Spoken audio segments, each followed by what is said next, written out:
সুখ আর সারণ চলেছে কোথায়? রাবণের কাছে। মহারাজ মহারাজ, রাবণ রাজা বলছে, বলো সুখ সারণ, তোমরা কি এমন সংবাদ নিয়ে আমার এখানে এসেছো? মহারাজ, আমরা যা দেখে এলাম বা শুনে এলাম তাতে আমাদের মনে হচ্ছে আপনার এই লঙ্কার শেষ রক্ষা হবে না। কি বললি? কি বললি তোরা? আমার সম্মুখে দাঁড়িয়ে এমন কথা বলার সাহস পাচ্ছিস? মহারাজ, আমাদের কোনো দোষ নেই। যদি বিশ্বাস না হয় একবার আপনি বাইরে গিয়ে দেখুন। দেখে আকাশ বাতাস কম্পিত করে প্রভু রামচন্দ্র তার বানর ভল্লুকের দলবল নিয়ে ছুটে আসছে লঙ্কার দিকে। এমন সময় প্রভু রামচন্দ্র বলছে, ৫টি দিন অতিবাহিত হয়ে গেল, কিন্তু রাবণের পক্ষ থেকে কোনো প্রকার যুদ্ধের সাড়া পাওয়া যাচ্ছে না। বলে ব্যাপারটা কি? আমাদের মধ্য থেকে কাউকে গিয়ে দেখে আসলে হয় না যে ওই রাবণ রাজা তার সঙ্গীদের নিয়ে কি করছে? তাই প্রভু আমার অঙ্গদকে, বালির পুত্র অঙ্গদকে রেখে বলছে, অঙ্গদ তুমি যাও, তুমি যাও এই লঙ্কায়, গিয়ে দেখে এসো রাবণ রাজা তার পাত্র মিত্র নিয়ে কি করছে। অঙ্গদ তখন প্রভুর আদেশ পেয়ে প্রভুকে প্রণাম করে যাত্রা করেছে ওই লঙ্কার ভুবনে। যেই না অঙ্গদ যাত্রা করেছে লঙ্কায়, আকাশ বাতাস কম্পিত করে চলেছে সে লঙ্কা। যেই না রাজ সবাই প্রবেশ করেছে, রাবণ রাজা বলছে, কি কে রে তুই? কে তুই? আমার এই রাজ সবাই প্রবেশ করেছিস? অঙ্গদের মুখে কোনো কথা নেই, চুপচাপ দাঁড়িয়ে আছে। রাবণ রাজা বলছে, কি রে তুই বোবা নাকি কালা? বলে, মহারাজ ওর কোনোটাই আমি নই, আমি বোবাও নই আর কালাও নই। আসলে কথা কি জানেন মহারাজ, দ্বারে অতিথি এলে তাকে একটু অভিনন্দন জানাতে হয়। তা আমার মনে হয় আপনার রাজ্যে ওসবের কোনো প্রচলন নেই,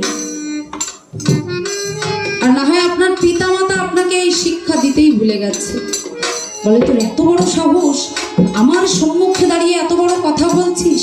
আমি এই মুহূর্তে আমার চন্দ্রহাসে খাড়া দিয়ে তোর প্রাণ নাশ। অঙ্গদ বলছে, আস্তে আস্তে মহারাজ, দেখুন আপনার প্রাণটা আপনার পিতা দান করেছেন, ঠিক তেমনি আমার প্রাণটাও আমার পিতাই দান করেছেন মহারাজ। তা আপনি চাইলেই তো আর আমার এই প্রাণটা আপনাকে দিয়ে দেব না। তবে হ্যাঁ মহারাজ, দিতে পারি একটা শর্তে। একটা শর্তে আমার এই প্রাণটা আপনাকে দিয়ে দেব। আমার এই একখানা পা মাটিতে রাখলাম মহারাজ, আপনার কোনো মূল্যবান যোদ্ধা যদি আমার এই পাখানা মাটি থেকে এক চুল পরিমাণ সরাতে পারে, মহারাজ আমি বালির পুত্র অঙ্গদ হয়ে কথা দিচ্ছি, কাল প্রভাতে আমার প্রভু রামচন্দ্রের পক্ষ থেকে পরাজয় স্বীকার করে এই লঙ্কা ত্যাগ করে চলে যাব। যেই না বলেছে আমি বালির পুত্র অঙ্গদ হয়ে কথা দিচ্ছি, রাবণ রাজা বলছে, অঙ্গদ তুমি বালির পুত্র? অঙ্গদ তুমি কি জানো না, তোমার পিতাকে হত্যা করেছিল ওই রামচন্দ্র। তুমি তোমার পিতার হত্যাকারীর দাসত্ব স্বীকার করে তার পক্ষ নিয়ে আমার সঙ্গে যুদ্ধ করতে এসেছো?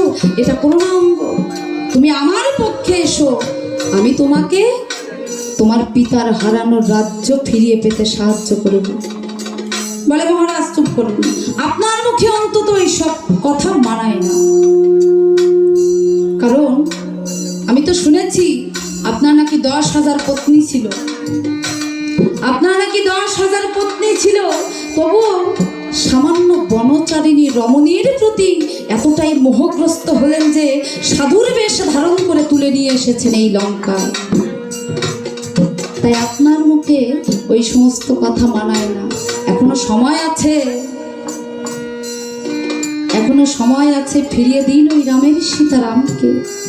প্রভু আমার দয়ার সাগর, প্রভু আপনাকে ক্ষমা করে দেবেন। বলে, কি বললি? সামান্য বনের এক মূর্খ বানর জাতি, আর তুই কিনা আমার সম্মুখে দাঁড়িয়ে এত বড় বড় কথা বলছিস। আমি এই মুহূর্তে তোর প্রাণ নাশ করব। বললাম তো মহারাজ, প্রাণটা না হয় পরে নেবেন, আগে আমার এই পাখানা তো মাটি থেকে সরিয়ে দেখুন। এই কথা বলার সঙ্গে সঙ্গে রাবণের মল্লবান যোদ্ধারা একে একে এসে ওই অঙ্গদের পা ধরে টানছে, কিন্তু কেউ এক চুল পরিমাণ সরাতে পারল না। এটা দেখে রাবণ রাজা সিংহাসন হতে নেমে এসে অঙ্গদের পাটা ধরার জন্য যেই না মাথাটা নিচু করেছে, মাথার মুকুটটি খসে পড়েছে ওই অঙ্গদের পায়ের কাছে। যেই না মুকুট খসে পড়েছে, অঙ্গদ কি করেছে, ওই মুকুট নিয়ে এমন ভাবে ছুঁড়ে মেরেছে, গিয়ে পড়েছে বানর কটকের মাঝে। যখন রাবণ রাজার মাথার মুকুট ছুঁড়ে মেরেছে, অপমানিত হয়েছে সে। অপমানিত হয়ে কি করেছে, পুত্র ইন্দ্রজিৎকে স্মরণ করেছে। আরে অপমানিত হয়ে রাবণ জ্বলে ওঠে ক্রোধে, তারা করে ডেকে বলে পুত্র ইন্দ্রজিতে।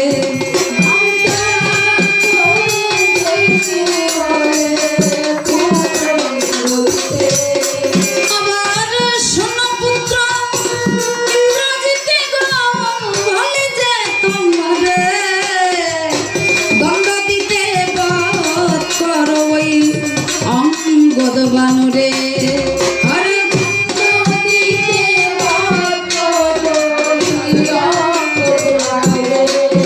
আবার রাম নামের ওই যোগী ভণ্ড বালির নন্দন, একে একে সকলের মস্তক তুমি করিবে ছেদন।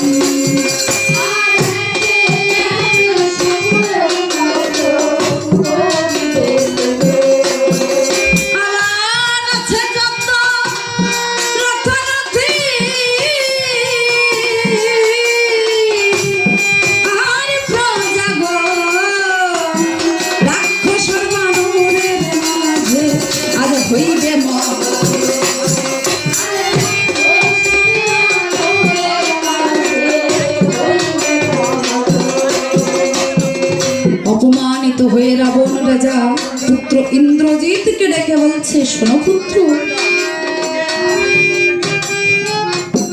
আমাকে যে অপমান করা হয়েছে, বলো পুত্র, তুমি তোমার পিতার অপমানের প্রতিশোধ নেবে না?